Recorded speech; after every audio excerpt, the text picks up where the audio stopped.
$15 for a burger, $6 for a bottle of water, $8 for a pretzel. How in the world can Disney World and Universal charge this much? We're going to break down exactly why that bottle of water costs $6, starting with the least obvious reasons and working our way to the biggest cash cow in the theme park world. Number 5. The finance team see food and beverage, or F&B, as the primary cash flow generator for theme park operations.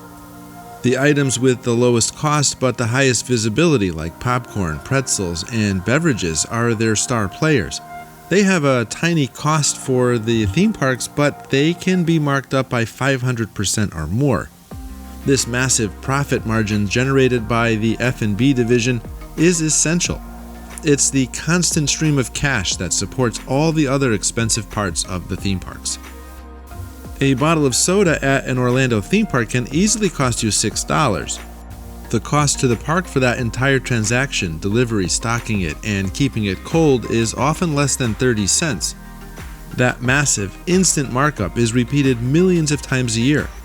In a world-class resort environment like Orlando, this simple item becomes one of the most reliable and high-margin transactions, a financial workhorse that drives consistent daily revenue.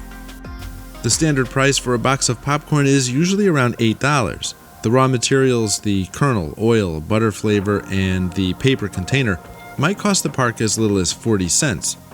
Popcorn is intentionally placed at kiosks near high traffic areas, offering a great aroma that acts as an instant sales trigger. Walk by one in the theme parks and I guarantee you'll see a line of people waiting for it.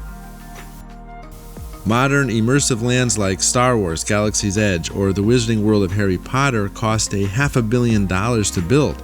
That money pays for the detailed architecture, the incredible animatronics, and maybe even decade-spanning licensing agreements. These mega projects are usually built by using huge loans. Your food and drink money is directly tasked with servicing that massive debt and giving the company a return on that colossal investment. If the parks charge the full true cost of the building and running these spectacular places up front, the daily ticket price would cost even more than it does today. Instead, they keep the ticket price somewhat manageable and use the food markup to collect an immersive environment fee on every single food item. Number 4. Think about that new state-of-the-art coaster you just rode. It costs hundreds of millions of dollars to design, engineer, and build, but after it opens, the daily costs explode. These rides require incredible amounts of power, especially the launch coasters that use linear synchronous motors, or LSMs. We're talking about power requirements that rival small towns just to get you from 0 to 60 miles per hour in 3 seconds. Theme parks don't just hire hourly workers, they employ electrical engineers, structural maintenance teams, specialized ride mechanics, costume performers, and highly trained security personnel all year round, regardless of attendance. Every ride, every animatronic, and every themed sound system needs specialized, highly paid labor working overnight to maintain it. And between annual refurbishments and surprise shutdowns, the maintenance bill for a major ride is astronomical. My park contacts frequently remind me that the rides are cost centers. They are the draw, the spectacle, and the reason you came, but they are a constant drain on the budget after the initial capital is spent.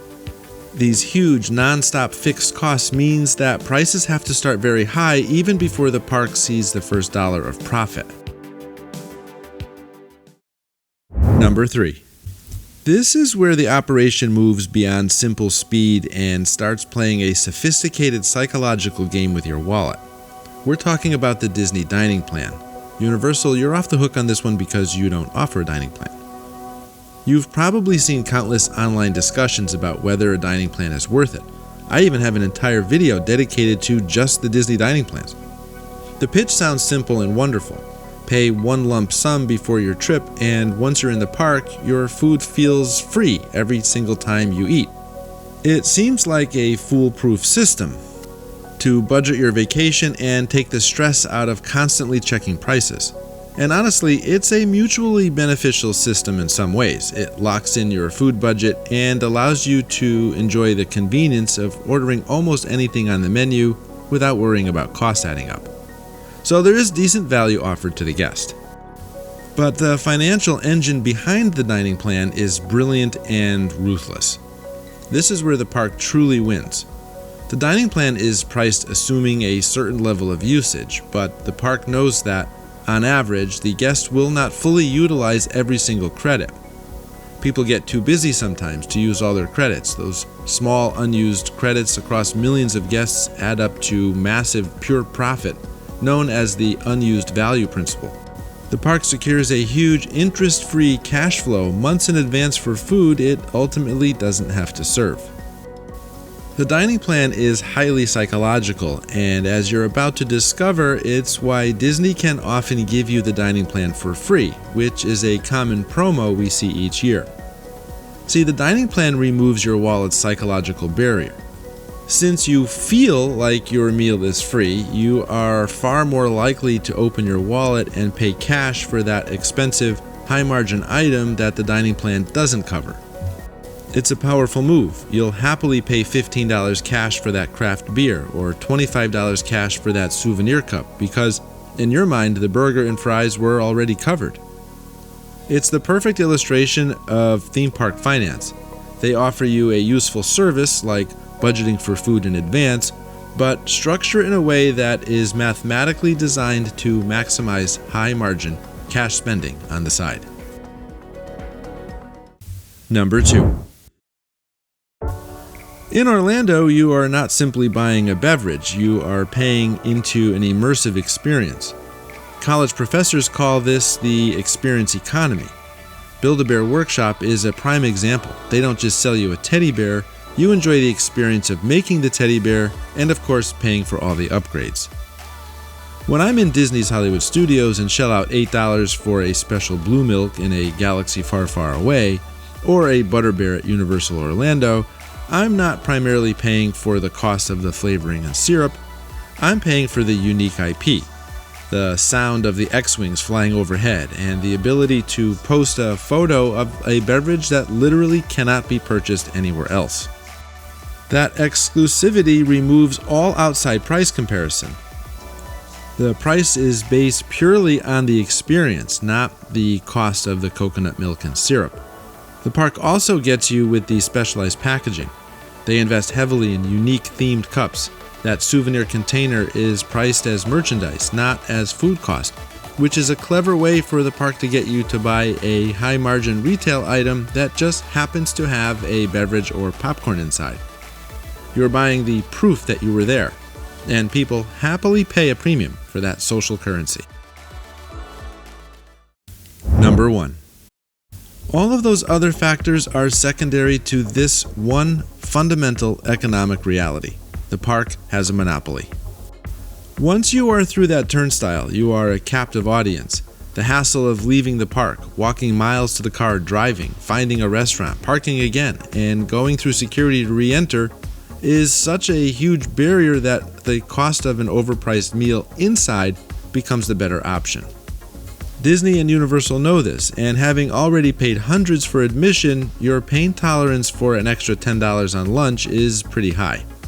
They have eliminated all competition within the gates. Because of this, the park sets prices based entirely on guest tolerance, not on the cost of the food itself. They constantly run tests, quietly raising prices 30 or 50 cents at a time to find that sweet spot, the highest possible price you're willing to pay before the value breaks. And Disney and Universal's are masters at this. So be smart with your spending. Go ahead and buy that overpriced themed snack or popcorn bucket. You're on vacation and you're going to have a great time. But just keep in mind, you're not just buying a Dole Whip. You're buying into the fantasy. And the fantasy, as we've learned, wouldn't exist without that margin.